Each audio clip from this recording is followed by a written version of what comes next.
அஸ்ஸலாமு அலைக்கும், welcome to சஸ் kitchen. இன்றைக்கி நம்ம ஒரு சூப்பரான ஒரு ஸ்நாக்ஸ் செய்ய போகிறோம். செம்ம டேஸ்ட்டாக இருக்கும். ஈஸியாக செஞ்சு முடிச்சிடலாம். ஒரு அரை மணி நேரத்துக்குள்ளே செஞ்சு முடிச்சிடலாம். செஞ்சு வச்சிட்டிங்க ஒரு டப்பா நிறைய நமக்கு கிடைக்கும். ஒரு மாதத்துக்கான ஸ்நாக் நம்ம வீட்டில் கிடச்சிரும். ஒரு அரை மணி நேரம் செலவு பண்ணாலே போதும். ரொம்ப சூப்பராக இருக்கும். டேஸ்ட் செம்மையாக இருக்கும். கண்டிப்பாக ட்ரை பண்ணி பாருங்கள்.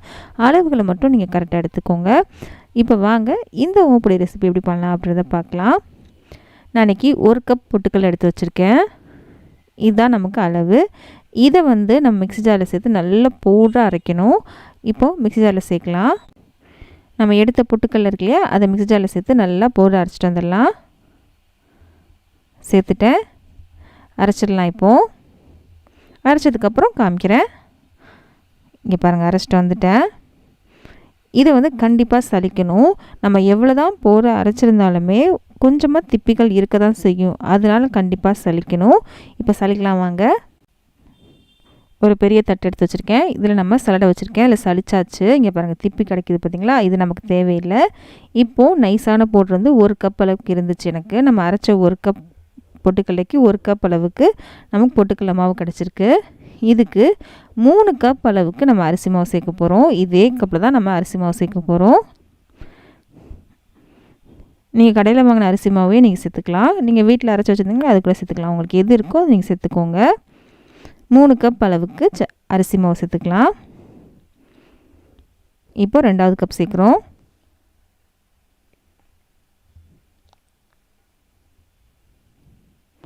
ரெண்டாவது கப் சேர்த்தாச்சு. இப்போ 3வது கப் சேர்த்துடலாம்.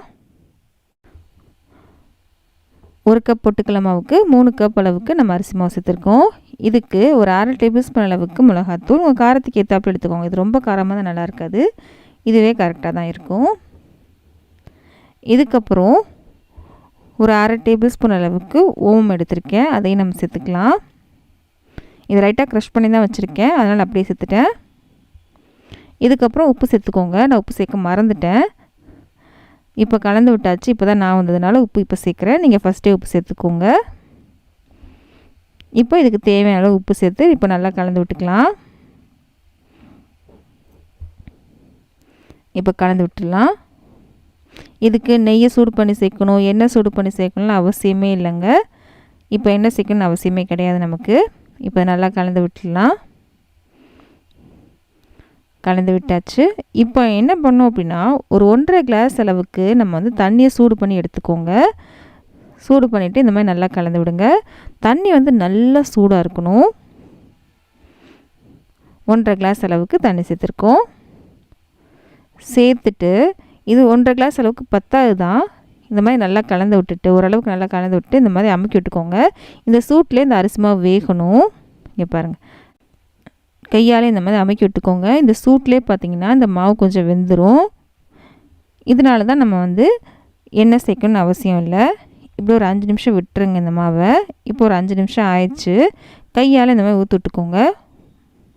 உங்களுக்கு இப்போ ஃபீல் பண்ண முடியும், லைட்டாக அந்த அரிசி மாவு கொஞ்சம் வெந்த மாதிரி இருக்கும். நல்லா ஊற்றி விட்டுக்கோங்க. இதுக்கப்புறம் பச்சை தண்ணி சேர்த்தே நீங்கள் பிசைஞ்சு விட்டுக்கலாம். நம்ம முறுக்கு மாவுலாம் எப்படி வரும் அதே மாதிரி நீங்கள் தண்ணி தெளித்து நீங்கள் மாவு மாதிரி பிசைஞ்சு எடுத்துக்கோங்க. பச்சை தண்ணி தான் சேர்க்குறேன். இப்போ சுடு தண்ணி எதுவும் சேர்க்கல, பச்சை தண்ணி தான் சேர்த்துருக்கேன். சேர்த்துட்டு நல்லா முறுக்கு மாவு மாதிரி நல்லா பிசைஞ்சு எடுத்துக்கோங்க. பிசைஞ்சதுக்கப்புறம் காமிக்கிறேன். பாருங்கள், மாவு நல்லா சாஃப்டாகவே இருக்குது. இந்த அளவுக்கு நீங்கள் நல்லா பிசைஞ்சு எடுத்துக்கோங்க. இதை நீங்கள் யூஸ் பண்ண போக மிச்ச மாவுலாம் இருக்கு இல்லையா, அது ஈரத்துணி வச்சு மூடி வச்சுக்கோங்க. அப்போ தான் மாவு காயாமல் இருக்கும். நம்ம நெய்யோ எண்ணெயோ சேர்க்கல இல்லையா, அதனால மாவு காஞ்சு போயிடும். ஈரத்துணி வச்சு நீங்கள் மூடி விட்டுக்கோங்க. இப்போ தேவையான அளவுக்கு மாவு எடுத்துகிட்டு, நான் இன்றைக்கி ஓமப்பொடி அச்சிடல அதான் எடுத்திருக்கேன். இடியாப்பத்துக்கெலாம் ஒரு அச்சு இருக்கும் இல்லையா, அந்த அச்சு தான் நான் எடுத்து வச்சுருக்கேன். சேர்த்துடலாம். இப்போ கடாயில் எண்ணெய் சூடு பண்ண வச்சுட்டேன். எண்ணெய் சூடாகிடுச்சு. இப்போ மிச்சம் இருக்க மாவு ஈரத்துணி வச்சு மூடிக்கோங்க. இப்போ எண்ணெய் சூடாக இருக்கு இல்லையா, நம்ம டேரெக்டாகவே எண்ணெயில் புழிஞ்சு விட்டுக்கலாம்.